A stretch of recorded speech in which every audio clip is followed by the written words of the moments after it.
اخترت دور الصحفي في فيلم عمارة يعقوبيان. قعدت امثل اعمل دكتور، ياخدوني دكتور على طول، اعمل ضابط فياخدوني ضابط على طول.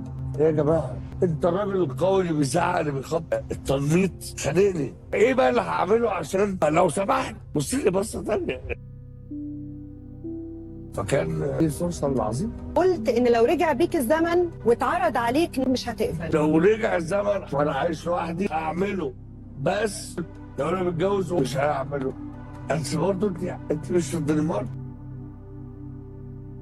يعني انا هعمل ايه طب مع حمايه بقى ساعتها؟ راجل محترم، يعني تتشتم مراتي بيه ولا لا؟ تتشتم بيه ولا لا؟ هو هيأثر على انا بس عادي جدا. شعرت بإشفاق على اي حد لما قال لي الدور ده بيلمس.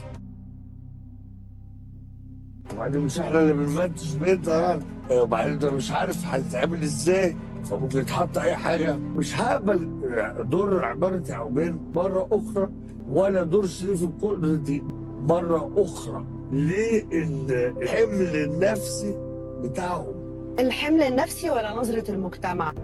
لا، الحمل النفسي اهم عندي طبعا.